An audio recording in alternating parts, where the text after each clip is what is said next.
कैसे हैं आप सब। मुझे आशा है बिल्कुल सही होंगे और आपकी पढ़ाई भी सही चल रही है, क्योंकि बोर्ड एग्ज़ाम बहुत करीब है। आप बिल्कुल सही तरीके से पढ़ रहे होंगे।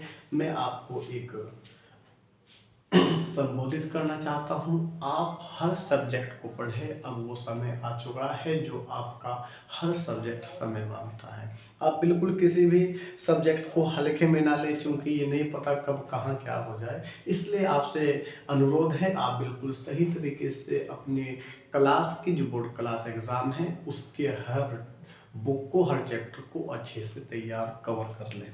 आज हम पढ़ेंगे 10th क्लास में 10th चैप्टर। हाँ, क्लास भी 10th है और चैप्टर भी 10th है। हमारे पास चैप्टर का नाम है प्रकाश का परावर्तन और अपवर्तन। प्रकाश का परावर्तन और अपवर्तन। आज हम अपने इस 10th क्लास के 10th चैप्टर की जीवन शैली पर नजर डालते हैं। हम लाइट देखते हैं, हमने कई बार पढ़ा, लाइट सुना, देखा। लाइट दरअसल है क्या, हमें ये बोर्ड कैसे दिखाई दे रहा है, ये वर्ड शब्द लिखे हुए कैसे दिखाई दे रहे हैं, बीच की लाइन कैसे दिखाई दे रही है, ये एक गोलाकार आकृति है, हमें कुछ भी कैसे दिखाई देता है, वो हमें परावर्तित करता है परावर्तन, जिसको हम नियम, प्रकाश का परावर्तन नियम कहते हैं। देखो अभी एक मिनट देखो, खत्म, सब कुछ गया। अब हमें ना तो बोर्ड दिख रहा और ना ही हमें कोई शब्द दिख रहा, ना ही हमें ये गोलाकार आकृति दिख रही। क्यों, किस लिए? इसलिए नहीं दिख रही, अब हमारे पास लाइट नहीं है। अब कुछ दिखा, अब हमारे पास और दिखा, फिर और दिखा। इसका मतलब ये है कि जब किसी भी चमकदार वस्तु पर प्रकाश, लाइट पड़ता है, तो वह लाइट वहां से परावर्तित हो जाती है और परावर्तित होने के बाद आंखों में प्रवेश करती है, जिसका प्रतिबिंब हमारी रेटिना पर बनता है और फिर बाय ब्रेन हमको वह वस्तु, कुछ भी वस्तु दिखाई देने लगती है। आज हम कुछ इसी तरीके से टॉपिक को समझते हैं। देखो, ये हमारे पास में लाइट है।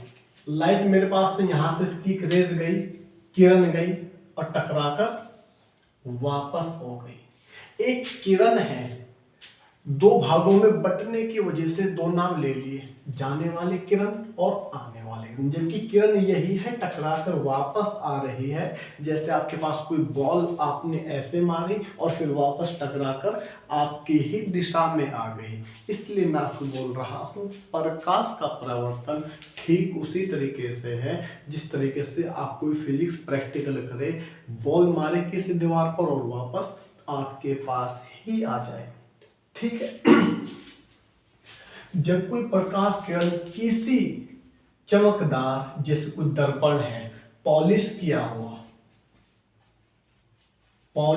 हुआ दर्पण, हमने एक एग्जांपल ले लिया, जब इससे प्रकाश किरण टकराएगी तो टकराने के बाद वापस उसी दिशा में आ जाएगी। इसी को प्रकाश का परावर्तन कहते हैं। बस यही है आपका प्रकाश का परावर्तन। अब हम इस किरण की बात कर लेते हैं।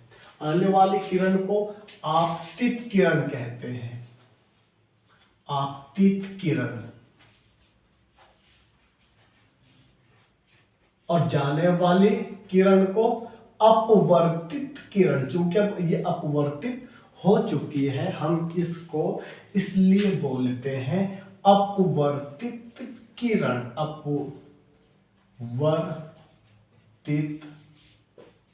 किरण, जी हाँ, प्रकाश की अपवर्तित किरण और प्रकाश की आपतित किरण। आने वाली यानी जो किसी भी चमकदार चीज से टकरा रही है उसको आपतित किरण कहेंगे, और जो टकराने के बाद वापस परावर्तित हो रही है उसको परावर्तित किरण कहेंगे। इसी घटना को, इसी फिनोमिना को प्रकाश का परावर्तन कहते हैं।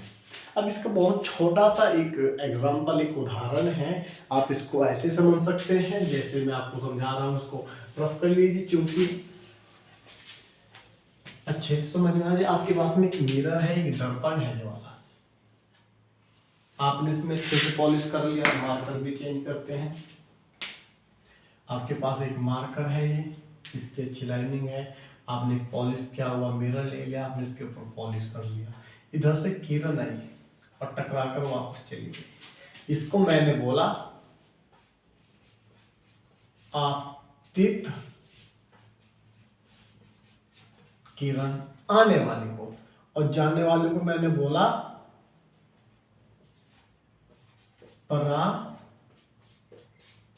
परावर्तित किरण।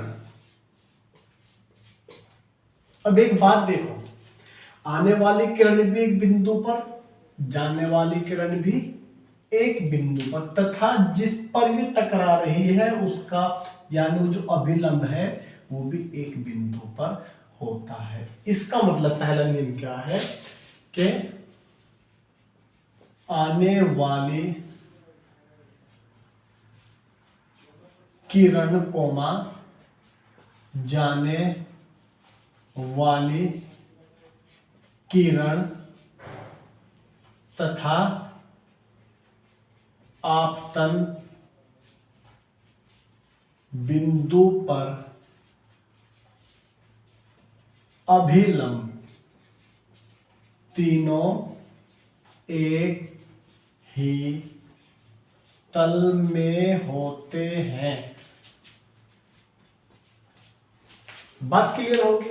आने वाली प्रकाश किरण और जाने वाली प्रकाश किरण तथा जिस अभिलंब पर वो टकरा रही है, जिस मिरर पर चमकदार चीज पर टकरा रही है, वह तीनों एक ही तल में होते हैं। ये हमने समझ लिया।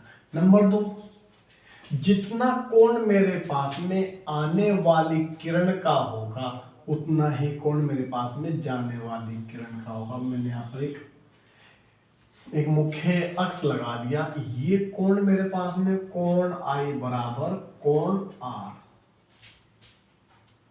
इंसिडेंट एंड रिफ्लेक्शन की हम बात करें तो मैंने लिखा कोण आई बराबर एंगल लगाओ, कोण का एंगल लगाओ कोण का। ठीक है। प्रकाश जो आपतित किरण है, आने वाली किरण कोण आई तथा जाने वाली परावर्तित किरण कोण आर आपस में बराबर होते हैं। कोण आई बराबर कोण आर। यही है आपका प्रकाश का परावर्तन। जी हाँ, प्रकाश का परावर्तन हमने पढ़ा 10th क्लास, हमारे पास साइंस है, उसका चैप्टर नंबर भी 10 है, और हमने प्रकाश का परावर्तन पढ़ा है। एक लाइट है, उससे आने वाली जो रेज या जो किरण है किसी जो चमकदार चीज पर पड़ती है और पड़ने के बाद वापस उसी दिशा में चली जाती है। इसको हम बोलते हैं प्रकाश का परावर्तन। इसके 2 नियम पढ़ सकते हैं हम, और पढ़ना क्या बना सकते हैं। आने वाली किरण, जाने वाली किरण, कोमा अभिलंब तीनों एक ही तल में होते हैं। बिल्कुल देख लो, 1, 2 और 3 तीनों एक ही तल में होते हैं। और जितना कोण आने वाली किरण का होगा उतना ही कोण बिल्कुल जाने वाली किरण का होगा। इसका मतलब कोण I इजगल टू कोण R होगा, angle I equal to angle R होगा, या कोण I बराबर कोण R होगा। ये था आपका प्रकाश का परावर्तन। आपसे आशा है आपकी समझ में भी आ रहा है, आपकी पढ़ाई भी अच्छी चल रही है। फिर से एक बार आपको संबोधित करता हूँ, आप अपने चैनल को लाइक भी करें, सब्सक्राइब भी करें और शेयर भी करें। और सबसे पहले आपको किस टॉपिक पर वीडियो चाहिए, आप अपने प्यारे से कमेंट के साथ वो भी हमें बताएं। धन्यवाद।